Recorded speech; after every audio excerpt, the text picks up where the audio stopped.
Hey, all the future assistant professors, welcome back to English for English by Pooja Singh.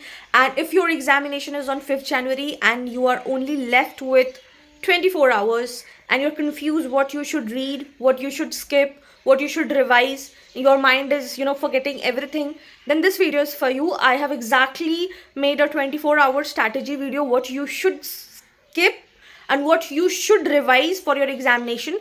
So without any delay, let's get started and watch till the end. So, your final revision strategy should be this. First 8 hours, what you have to do, you have to focus on the high return areas. What does that high return areas means? That is the guarantee that it will be coming in your exam for sure. The very first thing is that you have to focus on paper 1. That's must revise for 2.5 to 3 as that. You have to focus on the teaching aptitude. What are the levels of teaching? There are 3 levels of teaching. Now, you will be telling me that what is the high level of teaching, okay? Then the evaluation types. Why do we evaluate? What are the evaluation type? ICT in teaching, because that is very important topic. They are asking a lot and they always blend teaching with ICT, and why the information is being important for that. Okay, and these weightage is like for 5 to 7 questions are going to come definitely in your examination. Then the research aptitude, how many types of research, why they are important, why they will come, in which field they we have to apply, null hypothesis. Okay, so these are very important. Then variable and hypothesis, in which research hypothesis will be used, why hypothesis to be used, what are the conditions to be used. Okay, sampling method, why you have to take population, why we have to take the non-parametric test, what is t test, what is z test. These all tests you have to do, and this is very important. This is very predictable that these are the important things. Then for comprehension, practice 2 passage only. You do not have to over practice, because when you do over practice you think that the same passage will keep repeating. No, it is not going to repeat.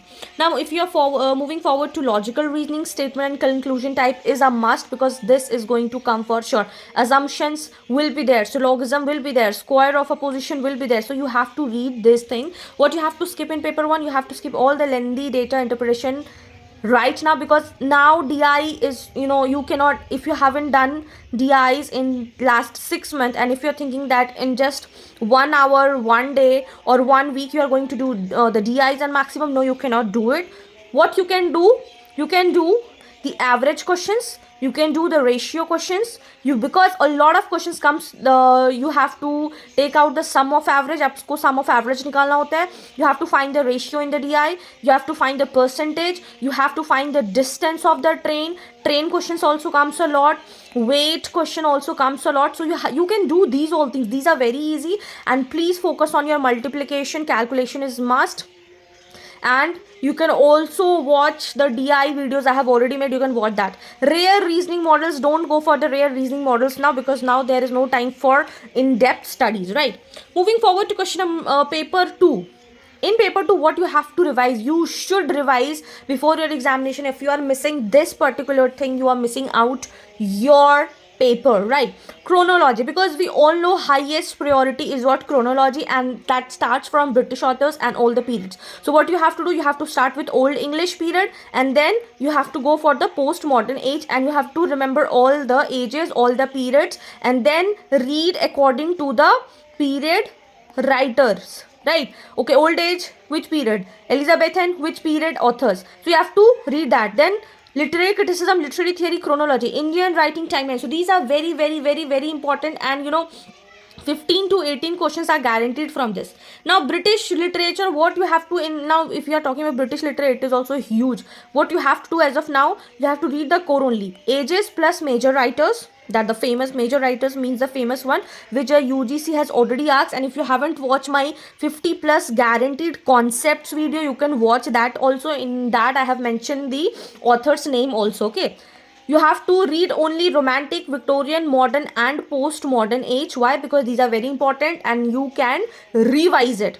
And then all the drama movements, what you don't have to focus, minor poets and rare poems. Now you cannot memorize it all, so that is why the one which you have already known, they are already known. So please give your 100% focus on that.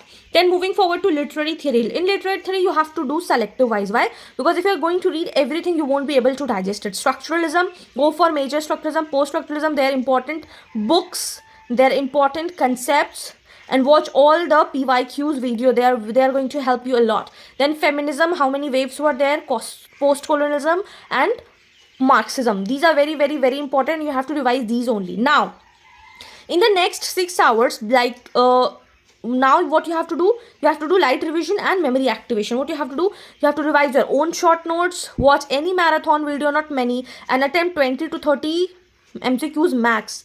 Don't exhaust yourself before your examination, right? Start with new topics is a big mistake. If you're starting with new topics now, it's a big mistake. Watching long lectures, big mistake. And comparing yourself with us, oh my god, he is getting 100 out of 100 in all the marathons and I'm getting 10. No, he or she have devoted for that 100%. So right now you cannot compare yourself with others. Everybody has its own journey, right? Now the last night strategy before your examination, you should be doing mental conditioning. Close your books, revise only list and names that you think is important, and sleep at least for 6 hours, because now the morning shift is there, and if you are not taking your night sleep properly, you can damage your exam by yourself. So I hope you are not damaging your examination. And always remember, a calm mind scores more than the overloaded mind, obviously, right? Sleep is very important. In the morning, what you can do is 30-minute quick glance on the literary movement list, chronological chart that you have made your own points, research formulas. Okay, don't read any PDFs. No telegramic panic like, oh my god, all the PDFs and checking. No, don't check that. Okay, what should be your exam hall strategies? Paper order. If you are strong in paper 1, go for paper 1. If you are strong in paper 2, go for paper 2. In any paper, if you are going through, make sure attempt sure short question first. Means in one go, if you think that it is right, go for that. Okay, mark tricky ones for later. Mark for review. There is an option for mark for review that is tricky. You can mark that. Then chronological questions are the fastest scoring. You just have to do, if you get hit the right spot, you can do it. So please make your attempt that paper 1 should be 35 to 40 attempts, and for paper 2 45 to 50 attempts. That should be correct. If you do that, you will easily clear your UGC net examination. Okay, all the best. So that was a complete 24-hour revision for you, complete strategy how you can revise. And I would like to tell you one thing, that you should not be knowing everything to clear UGC net. You should be knowing what matters the most, right? You are capable, you're confident, you have prepared hard for your UGC net examination. Have faith on yourself, and all the best for your examination on 5th January. All the best. Keep learning, keep shining, and if you're exam ready, just go and rock on, right? So yes, if you found this video helpful, do not forget to like, share with a friend. Those are preparing for UGC net. And yes, do let me know after your examination how did it went. All the best.